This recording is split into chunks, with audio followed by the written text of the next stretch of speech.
Oh, bonsoir. Bonsoir. Alors, on continue notre étude. On est au chapitre 8, paragraphe 11. Yud Aleph.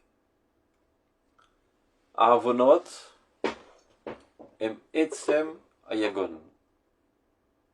כשהנשמה מטהרת, היא מרגשת את העצמיות של העוונות. ואז היגון של התשובה מתגבר עליה. Ça veut dire que les péchés réalisent eux-mêmes la souffrance et la douleur. Ça veut dire que c'est pas une prise de conscience de la faute et la peur du châtiment qui entraîne la douleur, mais le péché lui-même. Parce que le péché est contre nature de notre âme. Lorsque tu fautes, c'est tout simplement comme si tu plantes un poignard dans le dos de ton âme. Donc elle en souffre énormément. Et ce qui est assez surprenant, c'est que Dafka, quand l'âme commence à se purifier, c'est-à-dire que tu commences à avoir des pensées de repentance, de remise en question, c'est là qu'elle ressent toute la douleur de la faute. On avait déjà expliqué ce thème, parce qu'en fait, il peut arriver une situation dans laquelle tu as perdu toute ta sensibilité. Donc tu ne ressens plus le poignard qui est planté dans ton dos. Les nerfs ne fonctionnent plus. À partir du moment où tu commences à penser tes chouvas, tu commences à redévelopper à nouveau ta sensibilité, alors tu ressens profondément le mal du péché. Et suite à cela, quand tu ressens fortement la douleur du péché, Yagon Shal Tshuva, une gaber alea. Maintenant, c'est une autre douleur qui apparaît. La douleur de la repentance. Et là, c'est au niveau de la prise en conscience de la gravité de la faute et des conséquences de la faute. Et de regretter amèrement ce qu'on a fait et de prendre de nouvelles résolutions. Tout ça entraîne une certaine souffrance, une certaine douleur. Ou bo'er vekirba esh atzar. Alors commence à brûler en lui le feu du regret, chez la charata, la boucha et la honte de la faute, la pachadayom, et la peur redoutable, le châtiment, d'avoir raté ma vie, etc. Basé atzmo et misdakechet. Ne pas avoir peur, d'afka cette époque intermédiaire qui est douloureuse, ben c'est elle-même qui te purifie. C'est-à-dire la souffrance que tu ressens suite à la faute est un effet accompagnateur du processus de la teshuva. Tout comme tu es en train de subir une opération chirurgicale qui est en train d'extirper un membre avec du cancer, l'orléano, et ben l'opération elle-même est accompagnée de douleur.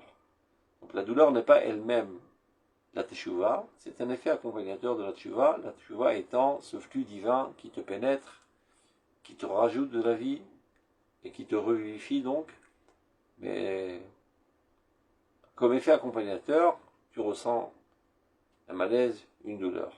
Donc les craintes, d'afka cette douleur, c'est elle qui est en train de te purifier. Et après la tempête, la chouv leitana, liot omedet bechosna bigoda atzmi, tu retrouveras toute ta stabilité et tout ton honneur intrinsèque.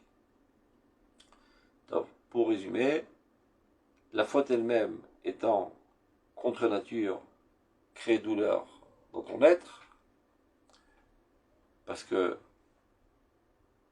et d'afka quand tu commences à faire tchouva, ça veut dire en fait que tu as retrouvé ta sensibilité, les craintes, ne retourne pas en arrière parce que tu es apeuré de cette souffrance, ça prouve tout simplement que tu es en train de retourner à la vie et que le processus de la teshuva est bien déclenché. Tu vas passer quelques minutes ou quelques heures d'amertume, peu importe, ça vaut le coup, tu en ressortiras gagnant et après la tempête, réapparaîtra toute ta joie de vivre et toute ta stabilité. Yudbet. Me'od tzrichim leizaer mina atzvut. Il faut faire très attention à ne pas sombrer dans la tristesse. אבל לא במידה גדולה כזו שתבנה את התשובה מלחדור אל עומק הנשמה. Mais d'un autre côté, pas tant que cela, à tel point que ceci empêche la teshuva de pénétrer les profondeurs de ton âme. Ça, c'était entre parenthèses. Chez Az, la phrase continue. Car alors, c'est-à-dire si tu ne fais pas attention de sombrer dans la tristesse, à atzvut mitpachetet. Il s'avère que la tristesse se propage, kemachala mameret, comme une maladie gravissime, bechol kitzot aguf hanefesh, dans toutes les zones de ton corps et de ton âme. Kitzur, il faut savoir que la tristesse, c'est quelque chose de totalement négatif. Toutes choses, même les plus négatifs, à leur source, étaient positives et ont mal tourné. Mais la tristesse, qui est en fait un désespoir, c'est lever les mains et se laisser sombrer dans les sables mouvants du désespoir, c'est se laisser mourir. Et dans la mort, il n'y a rien de bien. La mort, c'est de la touma. La mort, c'est de l'impureté. La tristesse, c'est un synonyme de mort. Donc il n'y a rien de bien en cela. Le Zohar dit Kena demsa avuta. C'est le nid même de l'impureté. Donc il faut s'en écarter comme de la peste. Maintenant, très souvent, lorsqu'on commence à faire teshuva, et qu'on a une prise de conscience de tout le mal qu'on a fait, etc., ben, il y a de fortes chances que sans se rendre compte, on glisse dans la tristesse. Et c'est de cela que le Rav Kook veut nous préserver. Fais attention. Quand tu fais teshuva, ne te laisse pas glisser dans la tristesse. Tu peux te permettre de ressentir une douleur, ça c'est tout à fait légitime, mais pas tristesse. Quelle est la différence essentielle entre douleur et tristesse? C'est que douleur, c'est quelque chose de ponctuel. Par exemple, tu es tombé sur ton genou, tu as une blessure sur le genou, ça fait mal. Ben alors, c'est pas parce qu'il y a une blessure sur le genou que tu dois perdre ta joie de vivre. Tu es Baruch Hashem encore marié avec une gentille femme, tu as des gentils enfants, tu habites en Eretz Israël, et tu fais énormément de choses positives. C'est pas parce que tu as une petite blessure sur le genou que tout ça va annuler toute ta joie de vivre. Alors pourquoi Dieu a fait en sorte que lorsque tu tombes sur ton genou, que tu te blesses, que tu as mal? Ben, tout simplement pour que tu t'en occupes, et pour ne pas que cela s'infecte. Ça veut dire tout simplement qu'il faut mettre un désinfectant, et mettre un pansement, et te remettre à courir de plus belle. Et bien exactement pareil concernant la teshuva. Le fait que tu as fauté, ben, ça arrive à tout le monde de fauter. Nul n'est infaillible. Ça n'existe pas un tzaddik dans ce monde qui ne fait que le bien et qui ne faute jamais. Évidemment, chacun ses fautes. Faute de tzaddikim, c'est dans les très hautes sphères. Mais peu importe, à son niveau, c'est gravissime. Donc ça n'existe pas un être humain qui ne faute pas. Personne ne viendra t'accuser du fait que tu es faillible. C'est Dieu qui t'a créé de la sorte. Mais par contre, on peut t'accuser que lorsque tu as fauté, tu continues de fauter davantage en te disant, si de toute manière je ne suis pas parfait, alors comment me relever? Eh bien non. Tu as trébuché, tu es tombé, relève-toi de suite. Top. Donc il faut faire très attention. Ce n'est pas parce que tu as fauté, et qu'en effet la faute est quelque chose de gravissime, que toi, dans la globalité de ta personnalité, tu es une tâche. Tu es quelqu'un de très bien, avec une âme sainte, sur laquelle il y a une petite tâche.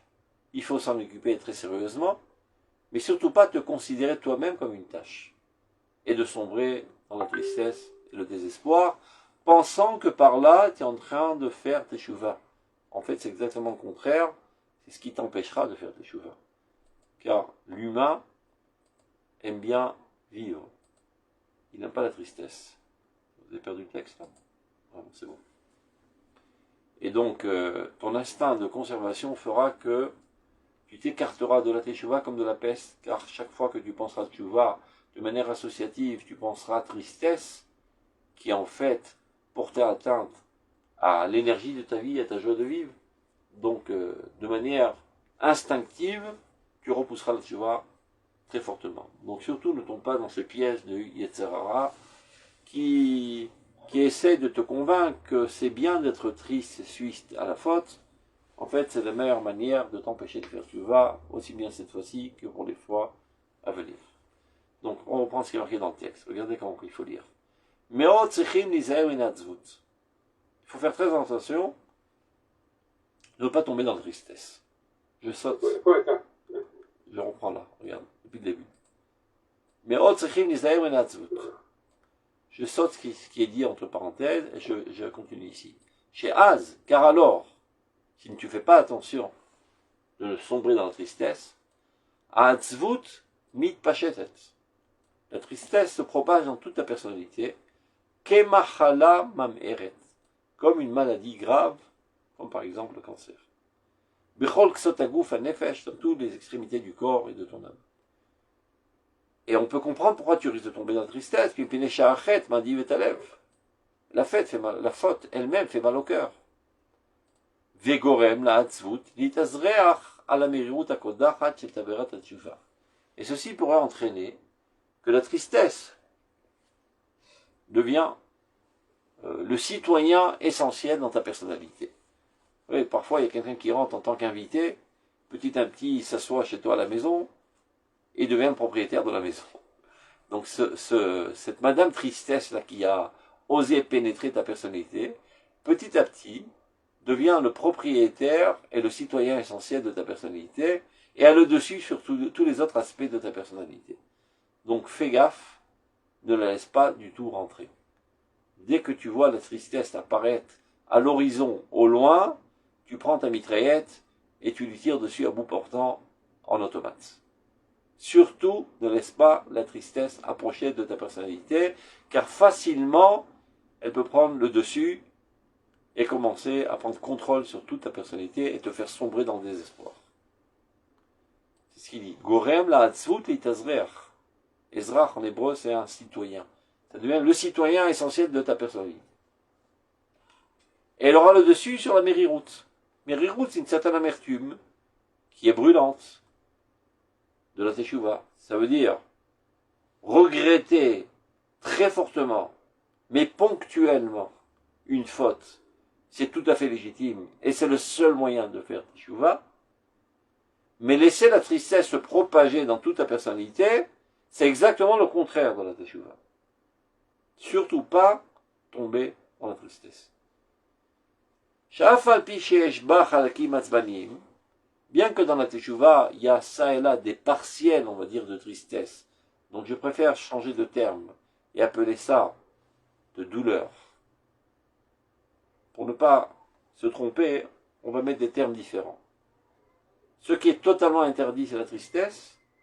Ce qui est permis et même conseillé, c'est la douleur. Mais évidemment, si tu es poignardé dans le dos, tu ressens une douleur, et encore heureux que tu la ressens cette douleur pour que tu t'en occupes comme il le faut, et que tu te désinfectes et que tu te penses. Donc le fait que tu aies fauté, comme on a dit dans la pisca précédente, tu as poignardé ton âme. À l'endroit où c'est poignardé, ça fait mal. Mais ça veut dire que toute l'âme est morte. Elle est encore remplie de vitalité, de sainteté, de propreté, etc. Donc occupe-toi sérieusement de l'endroit qui a été blessé, mais ne laisse pas la tristesse se propager et te démoraliser et te faire sombrer dans le désespoir.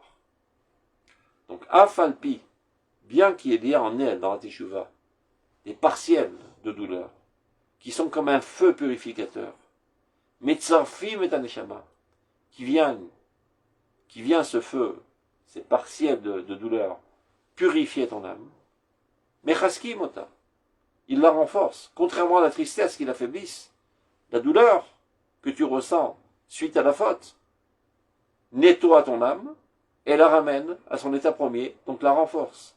Umamidi Mota à la basiche à la simcha. Et la rétablit à nouveau sur un fondement de joie naturelle, constante, qui lui est adéquat. Il faut toujours être en joie. N'oublions pas que la teshuva, en fait, c'est de sortir en guerre contre un ennemi qui a pénétré tes frontières. Ta personnalité, toute sainte, toute pure, divine, et voilà qu'un élément négatif a réussi à pénétrer les frontières de ta personnalité. Donc il faut sortir à l'assaut, à l'attaque, pour expulser cet ennemi. C'est quoi cet ennemi? Ça peut être un comportement inadéquat, une pensée inadéquate, un sentiment inadéquat, peu importe, tous les péchés à tous les niveaux. C'est un poison qui a pénétré ton corps. Donc quand tu sors en guerre, tu ne peux pas sortir en guerre quand tu es triste et brisé et démoralisé et désespéré. Vous savez que les soldats d'Israël, avant de sortir au combat, eh ben, ils chantent tous ensemble et ils ont des hurlements de joie. Mais c'est comme ça qu'on peut gagner la guerre, en étant gonflé à bloc de joie. Ce n'est que comme ça qu'on peut gagner la guerre. Si tu es déjà brisé et désespéré, je ne vois pas comment tu risques de gagner cette guerre. Imaginez qu'un commandant dise à ses soldats avant de sortir au combat, « Qui sommes-nous? Des moins que rien, des faiblards. Nous sommes de la poussière. Allons-y à l'attaque !» Qui va venir avec lui? Il les a tous brisés. Au contraire, nous sommes très forts. Nous les dévorerons, nous les avalerons, nous les écraserons. Nous sommes puissants, nous sommes saints, nous sommes forts, nous sommes purs, etc. C'est comme ça que tu relèves le moral et que tu remplis tes soldats d'énergie. Et bien, dans la guerre contre les Sahara, il faut user exactement dans la même ruse. Tu dois toujours garder ta joie de vivre, ton bonheur interne, tes initiatives, et être plein de vie. Ça ne veut pas dire qu'il faut prendre à la légère la gravité de la faute. Au contraire, il faut prendre ça très sérieusement.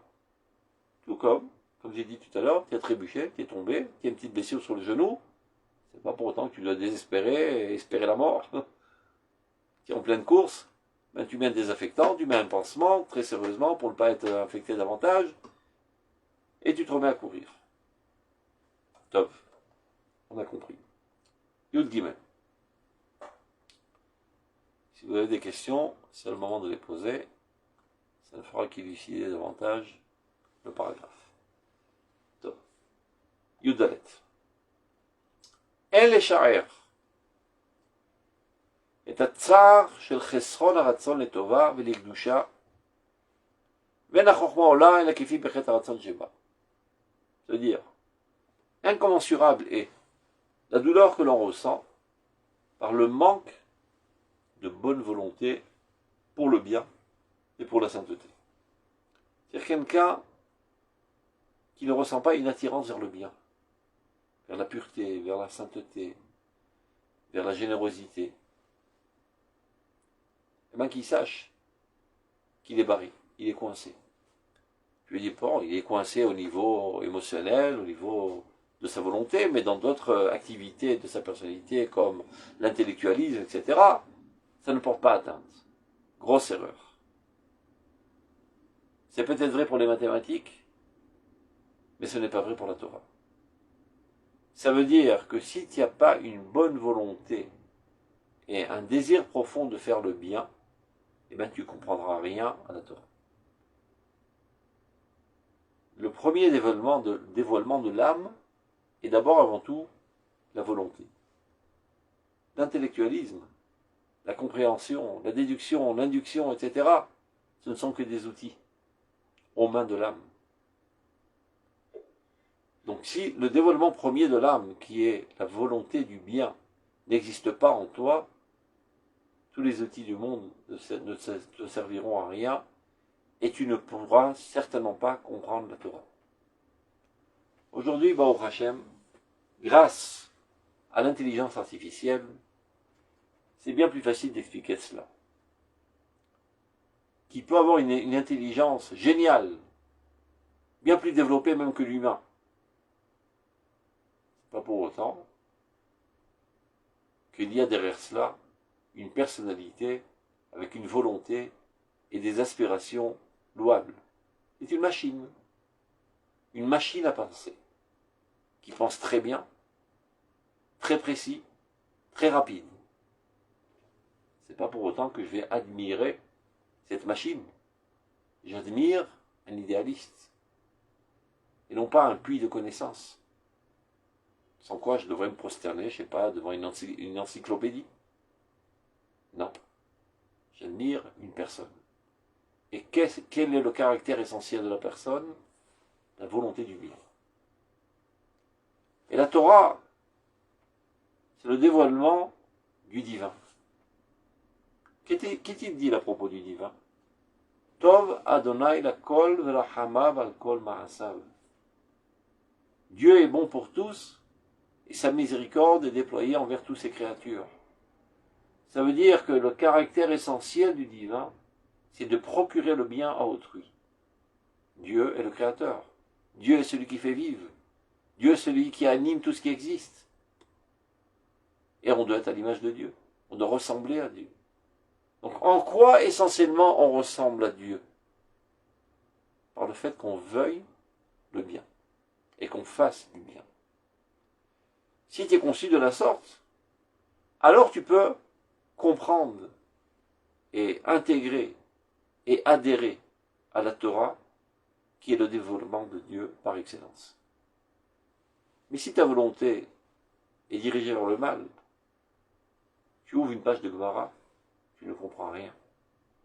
Ça veut dire que tu ne comprends pas les termes. Ça veut dire que tu as une compréhension quantitative, mais non pas qualitative. Qu'est-ce que ça veut dire? Supposons que tu as étudié une sugia qui traite des dommages que commis les uns vers les autres, le Bénézikin. C'est peut très bien que tu puisses faire un tableau récapitulatif de toutes les opinions de manière brillante. Tu n'as rien compris la Gemara. Ce n'est pas ça comprendre la Gemara.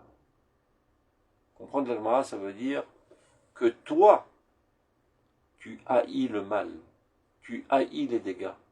Tu te sens concerné par le fait qu'il y a du mal dans le monde, et tu n'endors pas les nuits, et tu aspires très fortement à extirper le mal du monde, et qu'il n'y ait plus de dégâts dans ce monde.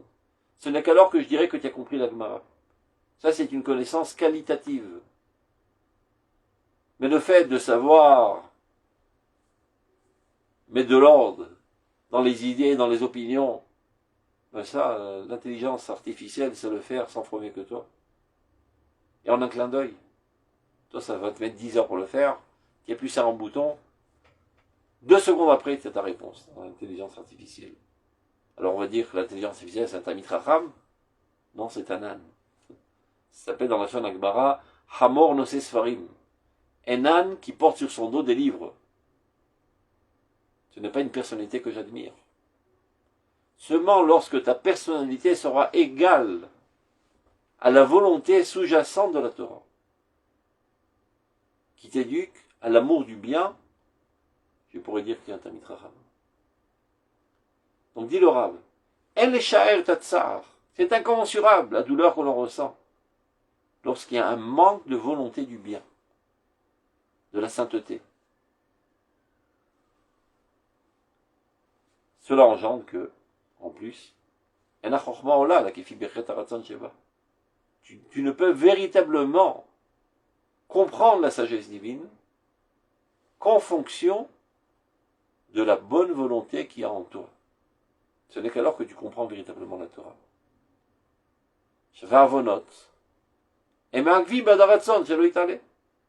Donc tu rentres dans un cercle vicieux, tu ne sais plus comment t'en sortir.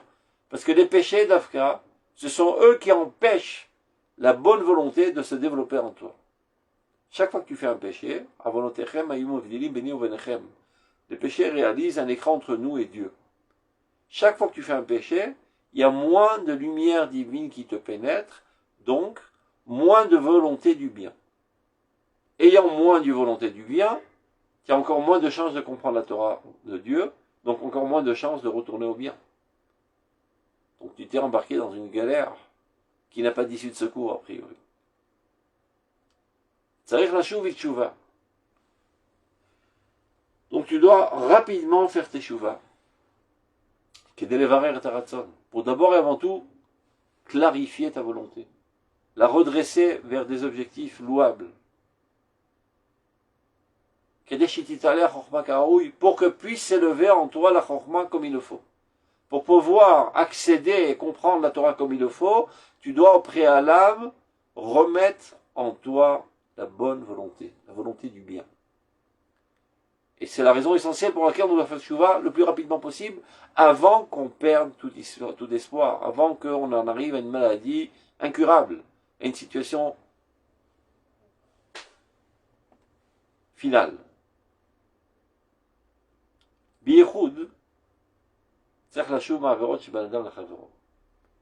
il faut essentiellement, et en premier abord,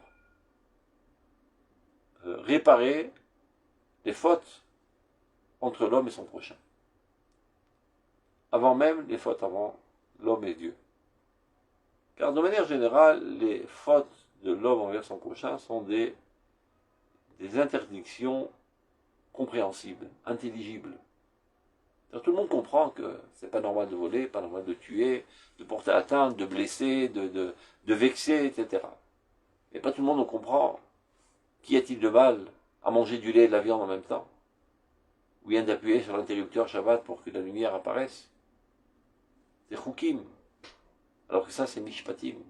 Mishpatim sont des choses compréhensibles à l'échelle humaine.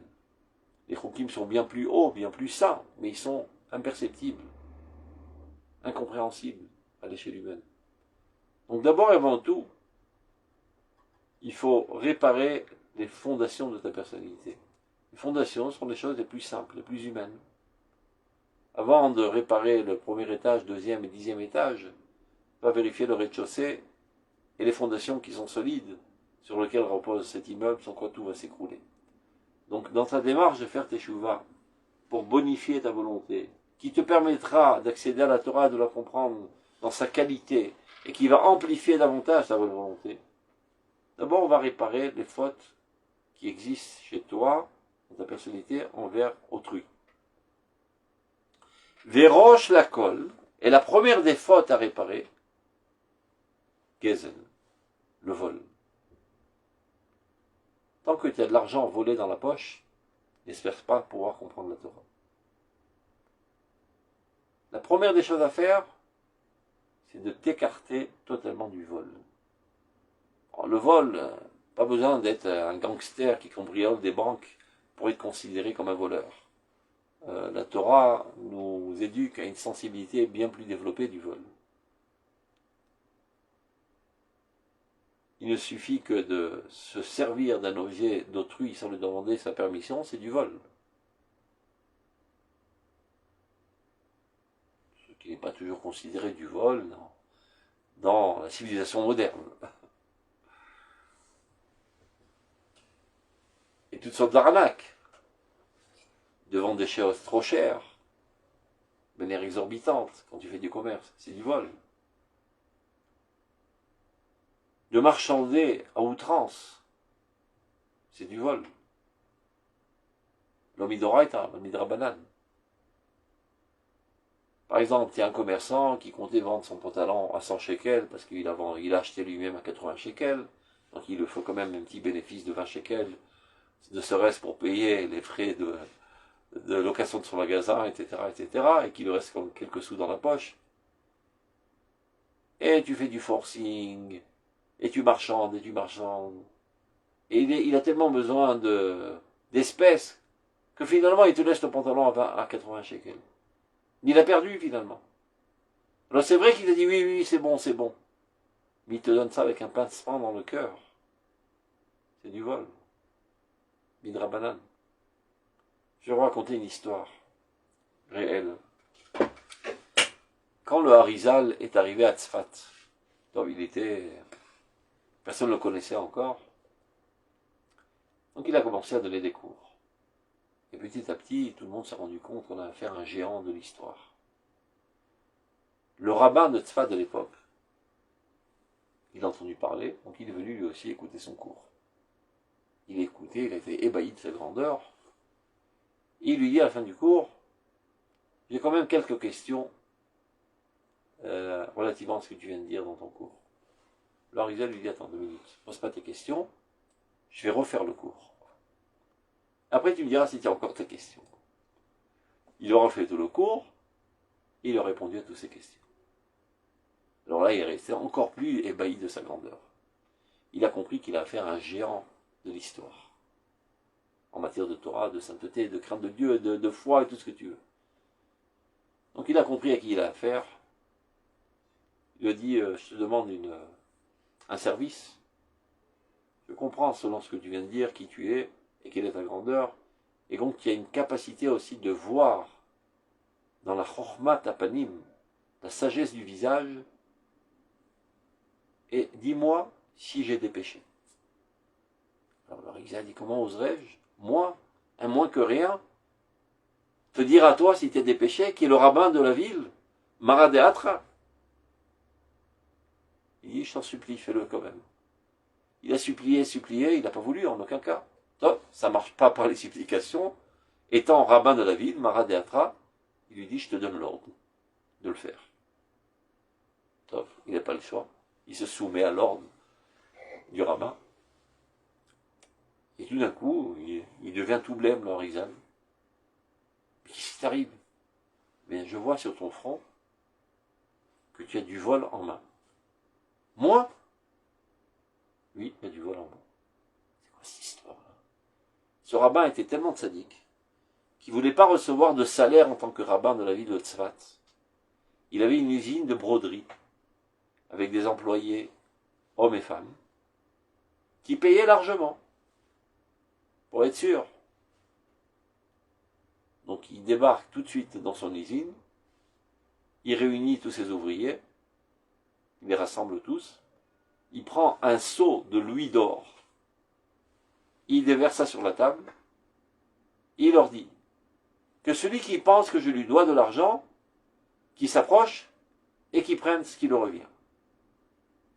Tous les ouvriers ont dit, Chas Shalom, tu es un ange, tu nous payes toujours plus qu'il faut, tu es quelqu'un de très honnête, etc., etc. Il insiste. Personne ne réagit. Alors il menace. Si vous ne prenez pas ce qui vous revient, je vous licencie tous. Alors, il n'y a pas le choix. Une vieille dame, des rangs, passe à travers les rangs, s'approche de la table, prend une pièce, la casse en deux, met dans sa poche et s'en va. Il ne comprend pas ce qu'il arrive, donc il invite dans son bureau pour savoir ce qui se passe. Il dit, mais qu'arrive-t-il? Il écoute. C'est vrai que tu payes tout le monde largement, et moi aussi. Mais moi, je sais parfaitement que mon travail est beaucoup plus professionnel que les autres ouvriers.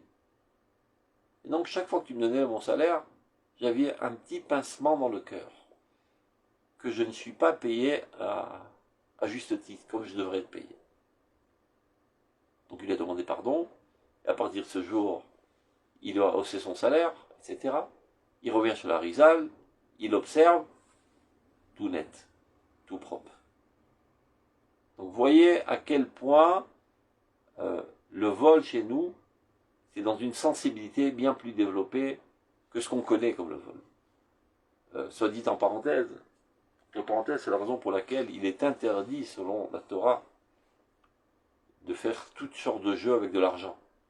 Par exemple, jouer au dé, mettre une mise au milieu, et celui qui a le plus grand numéro ramasse la mise. Ou bien l'auto, toto et tous ces trucs-là. Parce que, deux secondes, j'explique pourquoi. C'est vrai que quelqu'un qui joue s'attend à la possibilité de perdre. Il sait très bien que quand il met 10 shekels sur la table, il risque de perdre ces 10 shekels. Donc en toute bonne conscience, celui qui a ramassé l'argent, il dit, bon, c'est bon, c'était bon. Mais malgré tout, il a un espoir de gagner. Et lorsque l'autre ramasse l'argent, ça lui pince le cœur. Ce pincement de cœur, c'est Gezem Midrabanan. C'est non Midoraita, elle était Midrabanan. Donc tu ne peux pas t'enrichir sur la douleur de tout ce qu'ils ont perdu. Donc quand tu joues au loto, d'abord c'est une idiotie sans pareil, c'est de dilapider ton argent pour rien, parce que la possibilité statistique que tu gagnes, elle tend à zéro. Mais peu importe. Disons que tu rêves de gagner. Le jour où tu gagneras le gros lot, ben ce gros lot est constitué d'1 million de perdants qui ont eu un pincement dans le cœur. À quel écart que selon l'halakha, t'as pas sous la doute. Tu es inapte à donner un témoignage. Tu es un voleur. Donc quand le rabbi dit la première des choses à faire, c'est de se séparer de le vol, évidemment il s'adresse à des juifs, celui qui dit au Teshuvah n'est pas un gangster qui cambriole des banques. C'est des gens normaux comme nous. Mais parfois on n'a pas une sensibilité assez développée de comprendre c'est quoi le vol. Donc faire très attention de ne pas avoir dans ta poche aucun sou qui ne t'appartient pas. Qu'est-ce que tu voulais dire, Marc? Non, je dois être sûr d'avoir bien compris. Est-ce que vous avez dit que marchander d'une manière démesurée, avec insistance, au-delà de... Je sais pas, vous dites que ça s'apparente à du vol. Des gezel de Rabbanan. C'est-à-dire que tu as le droit de marchander, surtout quand tu travailles avec des Arabes qui ont toujours tendance à hypertrophier le prix 10 fois plus. Mais sachant par avance que finalement ça va se trouver quelque part au milieu. Donc tu as le droit de marchander. Mais jusqu'à une certaine limite, après tu lui demandes sincèrement. Mikol Alev, c'est ce que je fais toujours. Surtout quand je travaille avec des Arabes, tu achètes au chouk des fois des trucs des Arabes, et tu lui dis c'est combien cet objet, il va te dire 10 000 shekels. Finalement il est prêt à te le lâcher à 500 shekels parce que ça lui a coûté 200 shekels, il a essayé de t'arnaquer.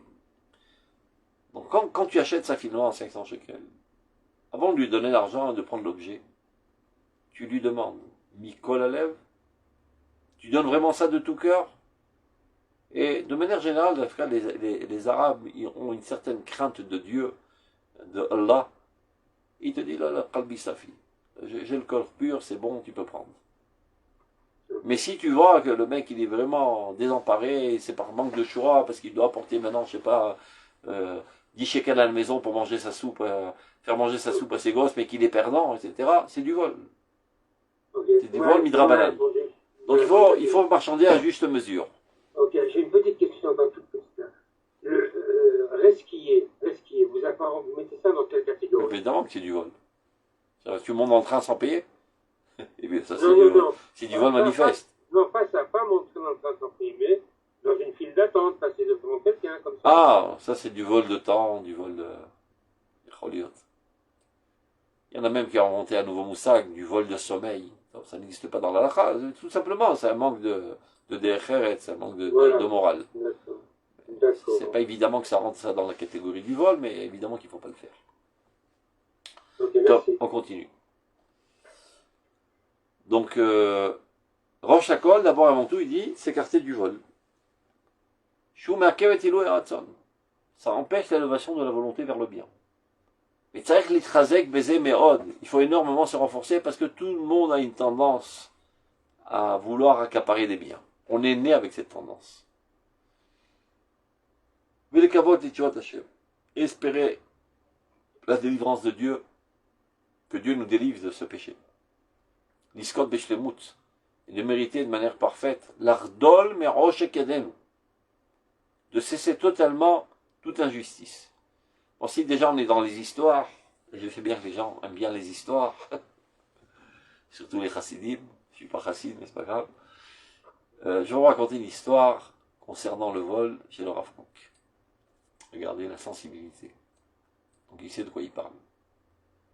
Quand il était jeune, le Rav Kook, en Europe, je ne sais pas dans quel trou il habitait là-bas,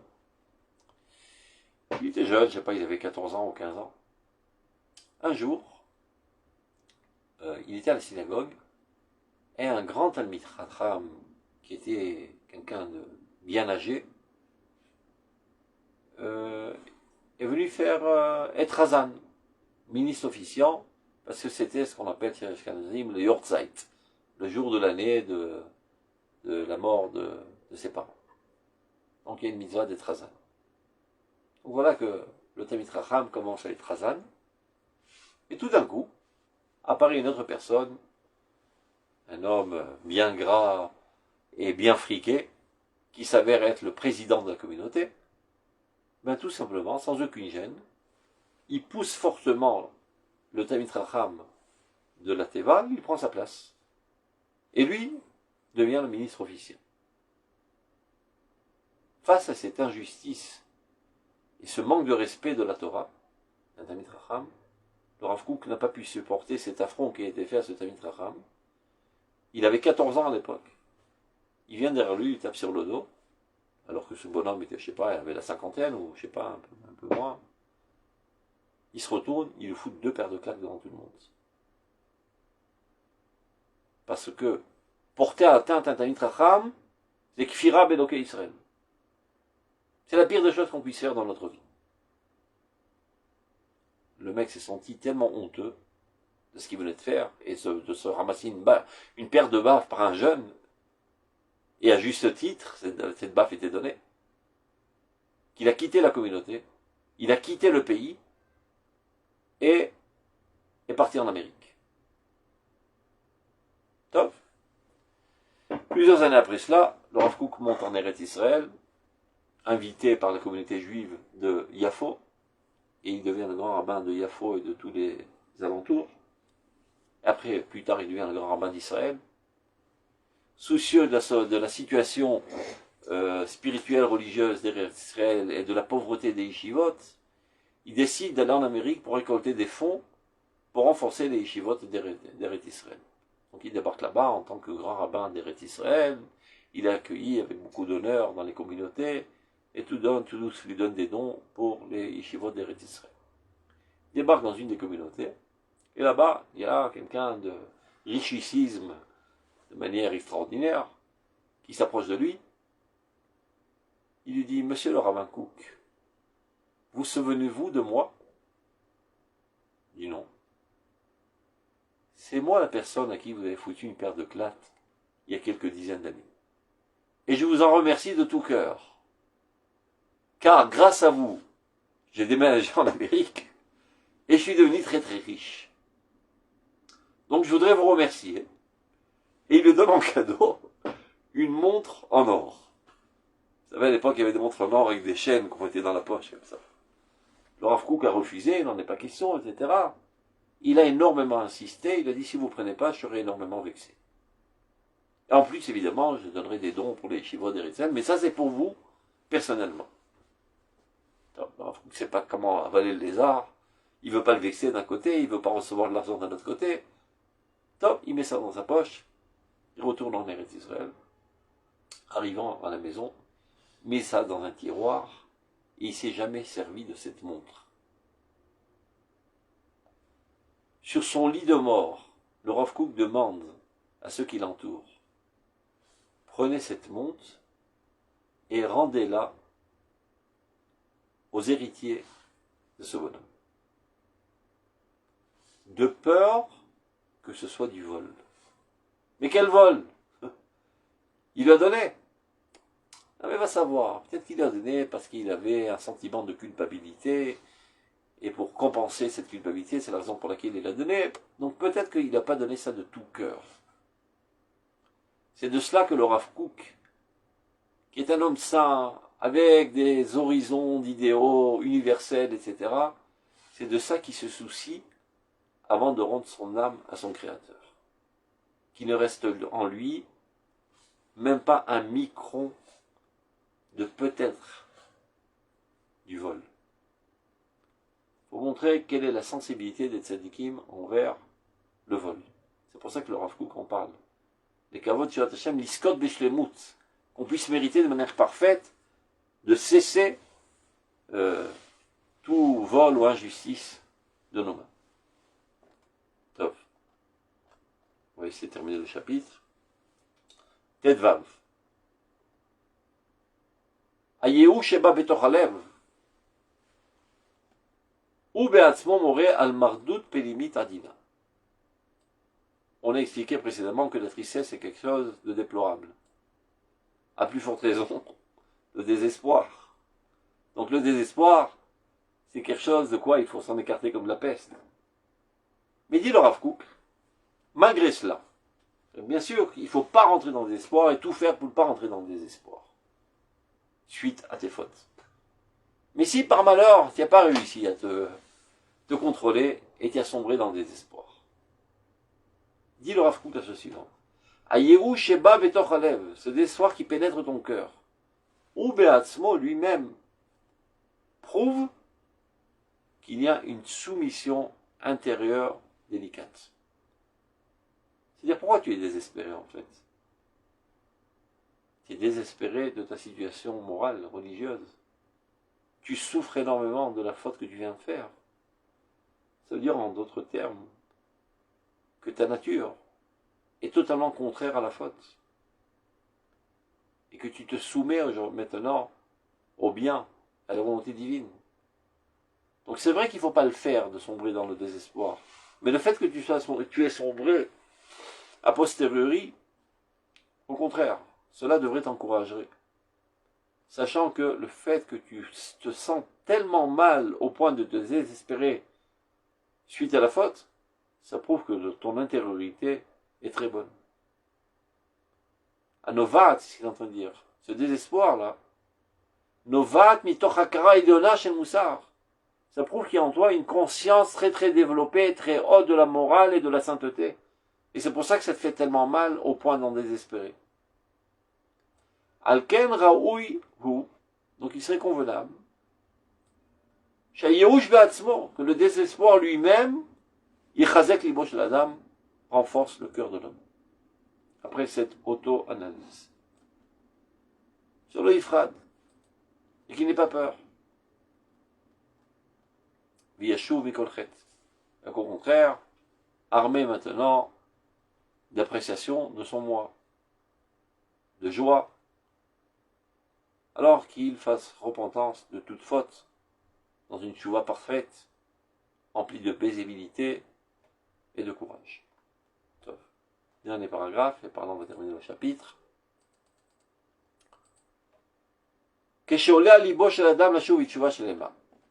Parfois il peut arriver, voilà, il y a une pensée de tchouva, Hirour tchouva, ce qu'il s'appelle, et tu as pris la résolution de faire une tchouva parfaite.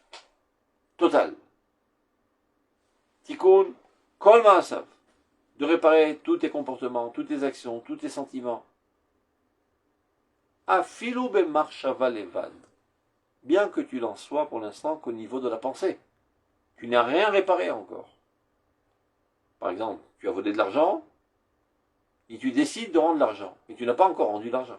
Tu dis, bon, à quoi ça sert les pensées, c'est du bidon. L'autre, tu l'as dévalisé, il attend son fric. Donc c'est du bidon tes pensées, ça n'a aucun sens. Grosse erreur. Le regret amer de la faute, la prise de conscience, la résolution de réparer est déjà quelque chose de grandiose. Afilu bemarshava levad, lo yipol libo, bekirbo, mimashu nechad mipnei rov avonot. Surtout, ne désespère pas de la quantité énorme de toutes les fautes que tu as. Shenaasu etzlo yoter mongashim, et tout d'un coup tu le ressens bien plus fortement. Ce qu'on a dit tout à l'heure, qui peut paraître paradoxal. Jusqu'à présent, tu fautais et tu te sentais bien de baigner dans cette impureté de la faute. Et d'afin maintenant que tu commences à penser pureté, sainteté, repentance, tu commences à ressentir fortement la douleur de la faute. Il explique quelle en est la cause. Donc c'est ce qu'il est en train de dire. N'aie pas de réticence, n'aie pas peur que par le fait que tu as décidé de faire une tchouva parfaite et de réparer toutes tes actions et tes sentiments, ne serait-ce qu'au niveau de la pensée encore, tu ressens d'un coup un effroi de la quantité de toutes tes fautes. Et ils sont beaucoup plus, palpables. Qui kachu teva davar. Telle est la nature des choses. Chez Kolzman, chez Adam, ou Nirdaf, Impnezaf, Teva Agas. Tant que l'homme est poursuivi par,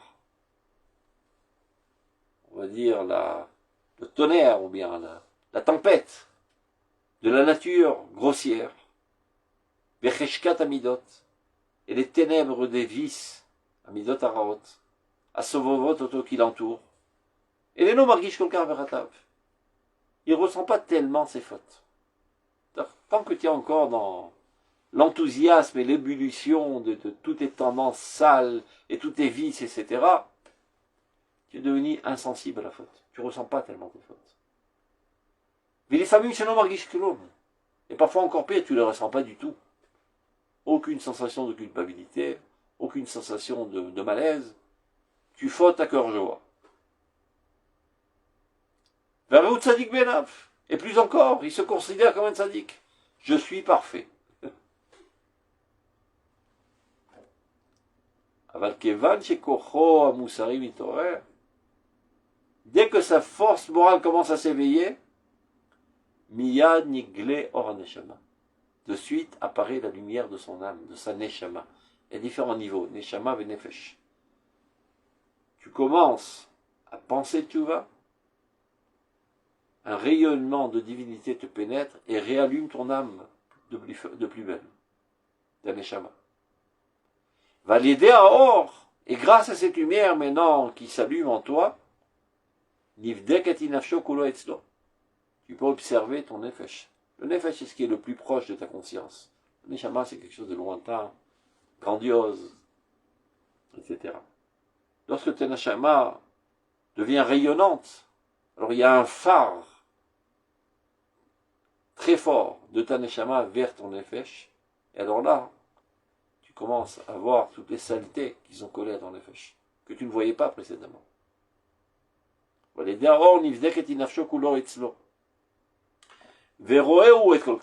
Et maintenant, il voit toutes les tâches qu'il a sur ça, sur son nefesh, qui est sa personnalité, sa conscience, son comportement, ses sentiments, etc. Et alors, maintenant, son cœur commence à devenir soucieux. Haradak de là, avec un effroi grand, très très grand. Al-miouch le mouto, de son imperfection, vers Omek Nefilato, et la profondeur de sa chute. Aval dafka az yasimilibo. Spécialement à ce moment-là, tu dois bien faire attention. Prendre conscience. Prendre à cœur.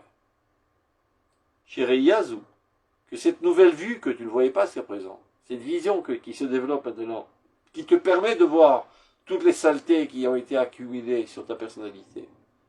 Ve'adeaga ba'ima. Et le souci qui s'y accompagne.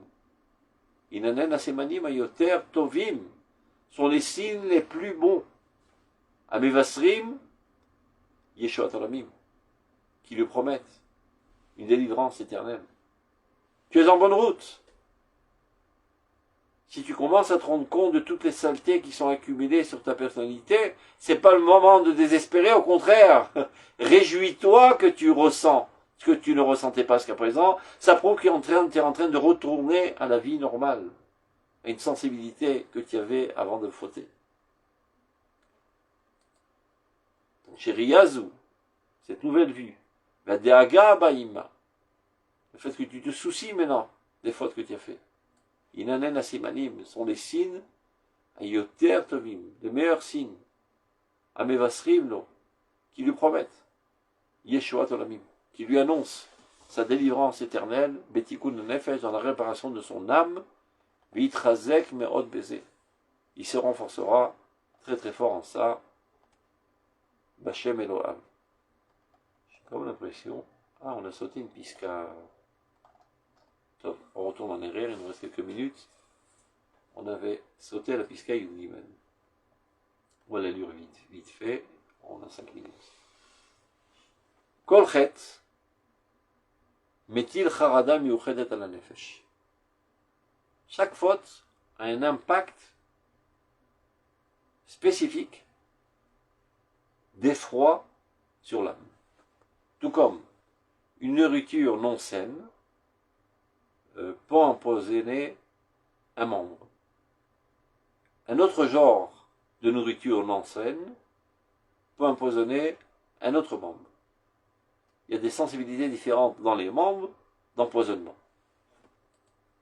Donc chaque faute qui est un poison de l'âme a un impact spécifique qui crée un certain effroi sur l'âme. Chez l'âme istalek et qui va l'aider tshuva. Et cette harada, cet effroi, cette peur ne pourrait s'écarter de nous que par la teshuva. Ulfi omka shel teshuva. Plus la teshuva est profonde. Acharada atzma mitapechet lebitron ve'ometzlev. Cet effroi lui-même se transforme, se renverse en assurance et courage. Aroshem shel acharada. L'impact de cet effroi, mitzad achet, qui provient de la faute, efshar la akiro. On peut le reconnaître. Ben besirtute apanim, que ce soit dans les traits du visage, ce que j'ai dit tout à l'heure avec le harizal par exemple. Ben betnuot, dans les mouvements de ton corps, le langage du corps. Ben bakol, ta voix. Quelqu'un qui manque d'assurance parce qu'il sait qu'il est criminel, sa voix tremble. Mais non, même si c'est un très bon acteur de théâtre, il sait se contrôler, ceux qui ont une sensibilité bien développée perçoivent ça de suite. Ben Ba'anaga, dans son comportement. Ben Bektavayad, la manière dont il écrit, ses manuscrits. On peut déceler les traits de sa personnalité et déceler les fautes qu'il a en lui. Ben Besignon alashon badibur, la manière dont il s'exprime. Ou bioter bektiva, et encore plus de la manière dont il écrit. On ne parle pas là de l'écriture, mais l'ordre des pensées qu'il émet, la logique, le déroulement de sa pensée. Comment il s'exprime à l'écrit. Comment il expose ses pensées, dans quel ordre il les propose, etc. Ceux qui ont les yeux en face des trous, c'est des grands tzadikim, perçoivent de suite. Ils t'observent, ils t'écoutent, ils voient ton comportement, ils lisent ton écriture, ils écoutent ta voix, ils savent exactement quelles sont tes fautes.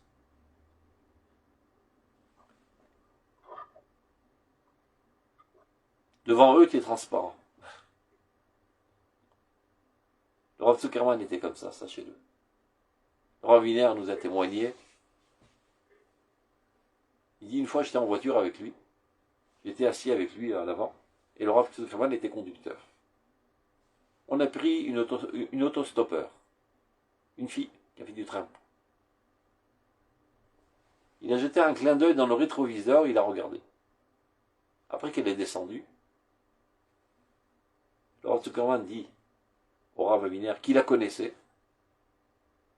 du village, je ne sais pas d'où, cette fille a des relations sexuelles avec une autre femme. C'est pas possible, c'est quoi cette histoire? Il est allé faire son enquête, il s'est avéré que c'était vrai. Un clin d'œil. Nous, les élèves du Rav Zuckerman, on le ressentait très fortement.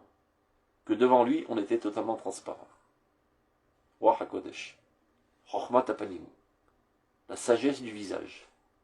Selon ta manière de t'exprimer, ta manière d'écrire, ton langage du corps, il savait exactement déceler les tâches de notre personnalité. Et il explique comment, le Rav Kook. Bemakom she'achet sotem et haora, sham hapegima nikeret. À l'endroit même dans ton corps qui réalise une entrave à la lumière divine, eh ben on peut déceler le défaut. Il y a une lumière divine constante qui vient vers toi, qui te vivifie. Le membre avec lequel tu as fauté, c'est bloqué, la lumière ne passe pas. Alors nous, on ne voit pas. Ceux qui ont des yeux, ils disent, là, il y a une obscurité dans ce membre. Il y a moins de lumière divine.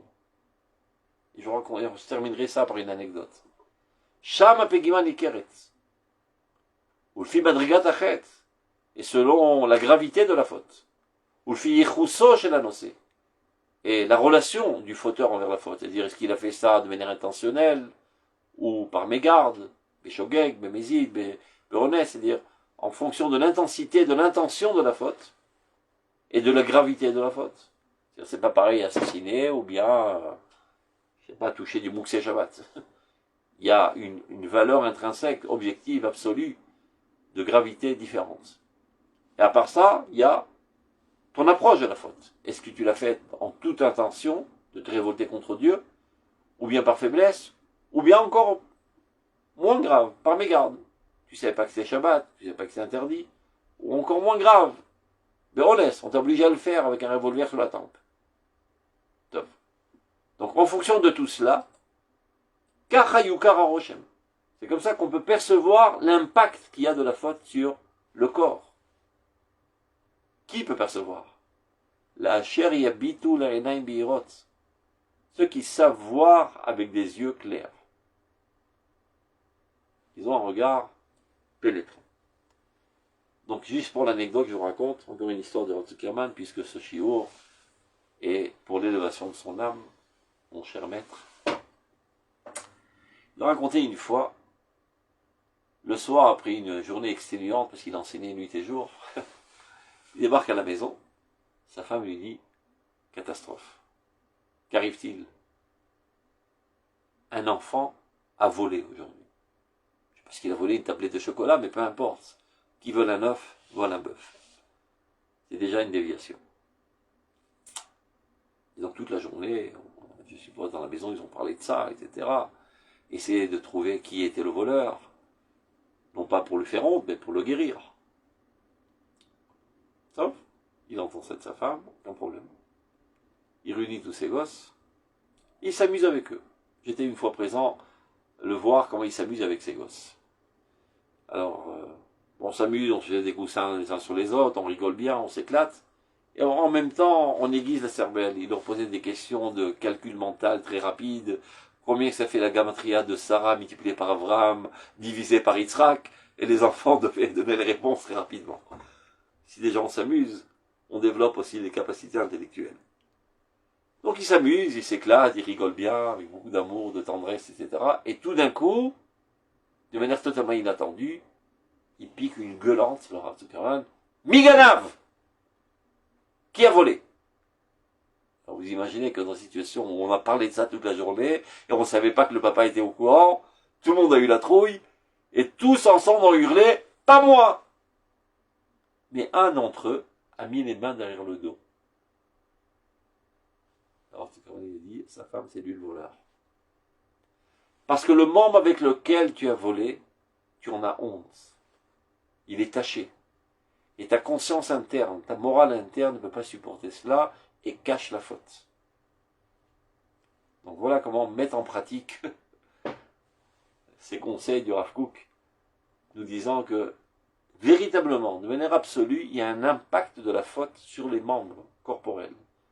Car il n'y a pas de division chez notre l'âme et le corps, il y a une continuité. Le corps est Sarakol, le reflet de l'âme. Donc les tâches qui sont dans l'âme apparaissent dans le corps. Seulement, pas tous, nous avons cette sensibilité de voir les impacts qui sont parfois dans des tons très très délicats. Ceux qui ont des yeux de lynx peuvent le voir. Tov, shalom aleichem, bonne semaine, Shabbat shalom. Shabbat shalom. Kol tov lachem, shalom shalom. תודה רבה, שבת שלום. Shalom, au revoir.